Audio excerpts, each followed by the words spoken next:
how's it going, everybody? Bert Brian here, and in today's Munchy Mondays, we're going to be taking a look at an international snack box subscription service known as Universal YUMS. So it costs about $30 a month, a little over. I think I'm paying about $32 a month. And each month you get a new box of curated snacks from different countries around the world. And so in today's box, we've got Japan. So I'm really curious to see what we've got in this one. I think the first batch we had was Poland. We just kind of wanted to check out the service and see what it was all about. And then I figured, well, I could use this and make a Monday Munchies or Munchy Mondays video out of it. Oh, I'm already dropping crap. Well, there was a picture of a map that just fell down. So obviously it kind of shows you the regions and where these snacks are coming from. But on the inside, that's nice. They give you a little sticker pack right here. And then we have a booklet. And just like in the booklet for Poland, I'm assuming in here they give you all sorts of, well, I guess there's fun trivia stuff. There's actual little bits of knowledge about each of the items that are in the box. And there's also some recipes in here that you could try to cook yourself at home. Like they've got a Japanese tuna onigiri recipe and a couple other things in here. So that's pretty cool. Gives a little bit more, I guess, interaction with the box. So it's not just getting snacks. You're actually getting to learn about each one of those snacks, where they're from in that specific country. And then also some other fun facts and, you know, some other recipes and stuff. So definitely really curious to see what's in this one. The Poland one was interesting. It was kind of like 50-50. Some were really good, some not so good. But I have high hopes for this one. I am a huge fan of the Japanese culture in general, always have been. It's one of the only languages that I really started to learn but never quite finished. So I know most of the vowel structure and I can say a few words here and there. But I would definitely love to go there one day myself. So it starts out with, you've got a traditional Japanese rice cracker. So it's just kind of a standard rice cracker. We may open that one. I'm going to open up quite a few of these, maybe not all of them. It depends. We'll see how the video goes. So we also have Shimi Choco corn. I don't know anything about this, and I can't read anything that's written on the back, so I can't tell you much. It looks like it's some sort of chocolate corn chip based on the image that's there and just maybe a basic understanding of the description that's provided. So that ought to be interesting. Of course, I threw that on the ground too. Next up, we've got Baby Star Crunchy Ramen Snack. It's a red chili snack. Interesting. So it's some sort of ramen snack. I mean, you can eat the noodles. Some people eat ramen noodles just raw as they are. So I'm assuming it's some sort of similar, just judging by the wavy picture of the item that they have there. We also have, ooh, I don't know if I'm going to like this one. It is wasabi flavored, so maybe. But this is a seaweed tempura snack. I'm not a big fan of seaweed stuff, and a lot of the things that I used to get from the Asian market, I was not a big fan of. So I really don't know what to think about that. Then we also have mini asparagus-shaped black sesame biscuits. Now, a lot of this stuff to me doesn't sound like really tasty snacks, at least not something that an American would enjoy. But obviously, these are things that are popular in the Japanese culture and in their land. So I'm not going to knock anything, at least not until I try it. Maybe then I won't like it so much. I don't know what this is, but it looks like maybe the Japanese version of animal crackers. It does say animal-shaped cookies with butter flavor. There's they've got duck, cow, horse, dog, a few other little animals there. This looks like it might be a really nice sweet dessert of some kind. I cannot even begin to read what it says, but thankfully on the back it says these are sandwich cookies with strawberry flavor cream filling. So definitely sounds like a nice sweet treat. I love strawberry stuff. Everyone in this house loves strawberry stuff. So for this one here, we've got a Choco-coated cocoa cookie bar with biscuit pieces. It looks really tasty on the outside of this thing. But again, there's no telling. The last box was kind of hit or miss. Some were really good, some were not. I'm kind of getting a vibe on some of these that I'm going to really like and some that I'm probably not. The next one we've got is Romel peach flavored.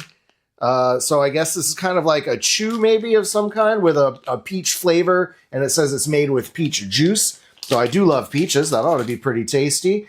And then I think the last item that we have in this box, it says the caramel, butter, and cream flavor. So these are going to be sort of like a caramel chewy snack, similar to what we would have here in the U.S. So I guess we'll start off with what I probably would not like very much. Well, we'll go with the black sesame biscuits, the mini asparagus shaped black biscuits. I don't know about that. That sounds, I mean, it smells really good. I love ginger. Right away, it kind of smells like a Japanese, like soy sauce. Like definitely getting that nice, you know, if you're a fan of Asian food, Asian cuisine, whether it's Chinese, Japanese, Vietnamese, Korean, it's got that nice oily smell to it. It's kind of weird for a biscuit. You've got nice little black sesame seeds in there as well. Wow. Surprisingly, that tastes totally different than I thought it would. I thought it was going to have more of like a soy sauce, I don't know, kind of flavor to it in general, but it was actually slightly sweet, maybe because it's a biscuit. I don't know. But it has like a little bit of a sweetness to it.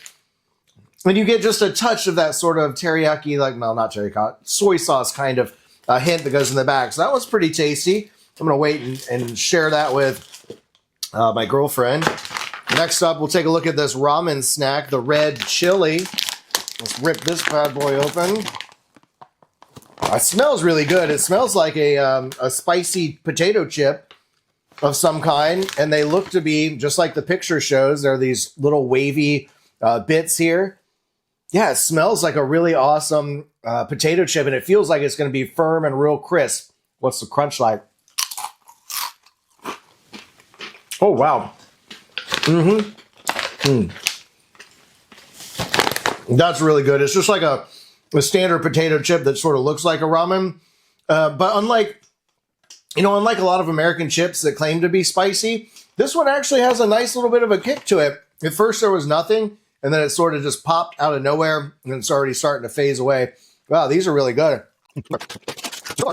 So far, we are 2 for 2, things that I like. Ooh, got a nice little bit of spice that just hit the back of the throat there. Let's take a look at the Shimi Choco corn, which again, I imagine are going to be like corn-style chips with like maybe a chocolate coating. Oh, they kind of smell like Cocoa Puffs in some ways. And they're like these little star-shaped, almost with a hole through the center chocolate. But it really does smell nice. It smells like I say, like Cocoa Puffs. I used to love those when I was a kid. Oh, yeah. Wow. I don't know why I thought it was going to be harder, like a potato chip of some kind, but no, they're actually really soft, and they almost start to melt in your mouth at the end. So, wow, those are definitely killer. Really like that. Man, 3 out of 3 so far. I don't know. Are we going to end up getting a bag of pretty much everything that's good? How about we look at a standard traditional Japanese rice cracker? Okay. And I guess this is just kind of like their version of a saltine cracker, maybe. It looks like it's got a little bit of a texture to it. I don't smell anything on it at all. So this appears to be lightly salted. But really, there's not a whole lot of flavor. It's a lot, I don't know if you've had any kind of rice snacks. Like, there's a lot of different rice snacks that we have here. Like, people get rice cakes. It's very similar to a rice cake, but just a very small, thin chip. So nothing super special about that one. Let's see. What do we want to do next? I'm kind of dreading. I'm saving that one for the end that has the seaweed in it. And I hope I didn't drop it on the floor as well. Let's take a look at the animal cracker cookies that we've got here. Our video's running a little bit longer than I'd like. But yeah, they actually have it written on each animal. So you've got a mouse, a sheep. What is this supposed to be? A hawk. We'll eat that one. It's very similar to the U.S. animal cracker cookies, but, you know, those are very dry. They're thick. They dry your mouth out. These seem to be smaller, thinner, maybe not quite as sweet, but these are really tasty too, man. So we are now 4 for 4. No, sorry. We're 4 good, 1 but not bad. It wasn't terrible. Let's do whatever this thing was. What was it? This is the choco-coated cocoa cookie bar with biscuit pieces. Okay, and so this is just like one little cookie. It almost I can't remember what kind of this reminds me of, but it almost looks like there's some sort of rice topping, which I guess is the cocoa. No, so those are the biscuit pieces. So yeah, it could be like, you know, rice, little cookie bits on top. You know what that reminds me of? That almost tastes exactly like Australia's Tam Tams. If you haven't had those, man, those are freaking good. If you're in the US, you can go on Amazon. You can order Tam Tams and have them delivered. They're super tasty snacks. That reminds me just like it. So that's another winner. 1, 2, 3, 4. 5 good, 1 1 not so great, but not so bad. Let's take a look at the caramel, butter, and cream flavors. Okay, so that's cool. These come in individual packs. I don't know how good this is going to be for a review. I'll probably speed through this because it's going to be very chewy. It smells really good. Kind of reminds me of like a little bit of a butterscotch smell to it, but it's just supposed to be a butter and cream flavor. Here we go. That was really good. Definitely, I thought it was going to have a butterscotch-like flavor, but no. It literally is this butter and cream, very creamy and buttery flavor. It's absolutely delicious. I'm not a huge fan of most caramel chews, but this is something I could definitely snack on a whole lot. Okay, so we're going to do one more. Down here, we've got the Romel peach flavor. I'm sorry, I keep dropping everything. I meant to do this review earlier in the day. I was going to do it out at the big table, and everything keeps falling down on the ground. So these are also caramel as well. It's a fruit and milk soft candy, and it says it's Romel, so it's going to be a caramel with a peach flavor. So again, another chewy one. It doesn't really smell like peach, or really caramel for that matter. Let's see how it tastes. Ultra chewy, but man, that was really good. Again, I'm not a huge fan of the chewy treats like these types of caramel things, but man, it has such a nice peach flavor that really comes through. You can tell that they use real peach juice with it. Tastes absolutely amazing. I'm going to go ahead and do the one that I'm dreading doing before I jump into these tasty looking strawberry biscuits, cream filled ones here. But so far we're doing really good. There's only been one mad, nothing terrible. I'm really wondering if this is going to be the one. Again, I'm not a fan of seaweed. What does it smell like? It doesn't smell like seaweed, I'll give you that. Like some of the stuff that I've gotten from the Asian market just smells absolutely terrible. This really doesn't smell that bad at all. You've got these nice crisps, although you can tell on the underside that seaweed, the top just looks like a nice, you know, little crispy tempura coating on the outside. And not really a whole lot of smell. It just kind of smells like an American potato chip, but I don't know. That can be deceiving. How's it taste?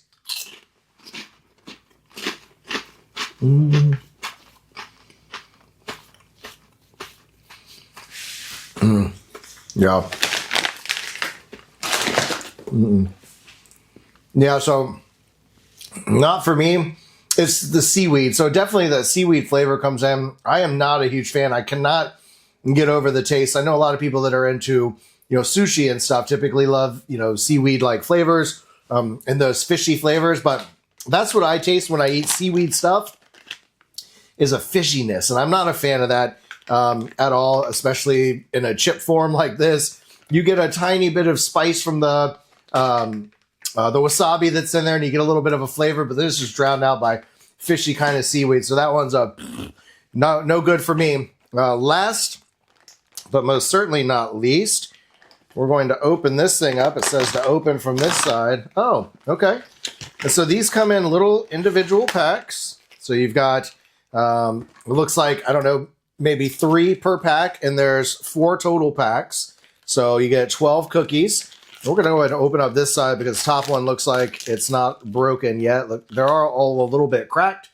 But yeah, oh man, that smells amazing. Definitely smells like a strawberry, almost strawberry shortcake like treat is what I'm getting out of it with this nice, almost toasted looking cracker on the outside. How's it taste? So, like with most things in Japan, it's not going to be overly sweet unless they made these specifically for the US, which it doesn't look like. You know, most of their stuff, they try to use a lot less sugar than what Americans do. We dump sugar into everything that we buy. It doesn't matter. Even if there's not supposed to be sugar, sugar goes into it.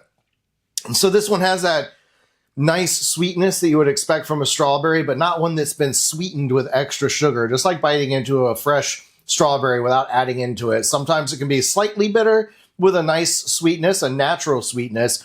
And then the crust that it comes with, the crackers that are on the outside, really nice. So this to me would be an awesome little dunker for your coffee in the morning. And that's probably what I'm going to do with some of these. But man, all in all, this has been an awesome little box. It's just really neat to get to try different flavors from around the world. And we've had, again, Poland, and now we've done the Japan one. So I look forward to seeing what other months come. If you guys enjoyed this video, you like seeing these kinds of unboxings and things, you want to see future things like this on Munchy Mondays, then let me know down below. I'll definitely make sure to, next month when the next box comes, we'll open it up. But if you don't like these long form videos, also let me know and I'll try to skip it. So really, I want to make sure that I'm creating engaging content and stuff you want to see. So if you did enjoy this video, be sure and give it a big thumbs up. And if you're new, subscribe so you don't miss out on any future content. I'm putting out video almost every single day of the week. I'm really trying hard to do that. And then I've also really worked on updating my website. So please go check out www.burntbrian.com. Subscribe to the Burn newsletter so that you get updates on what's coming next week or, the future also, as well as some behind the scenes stuff from time to time. So anyway, yeah, man, this is awesome. For $30 a month, you can't beat it. You get a bunch of really awesome snacks. I think I was basically 6 were really awesome, 1 not so good, and 1 that was just meh. Can't beat that. I mean, that's awesome. It's worth it for the adventure and to get to try some new flavors you wouldn't get to try every day. So anyway, thanks so much for watching, everybody. And as always, stay toasty, my friends. We'll see you in the next video.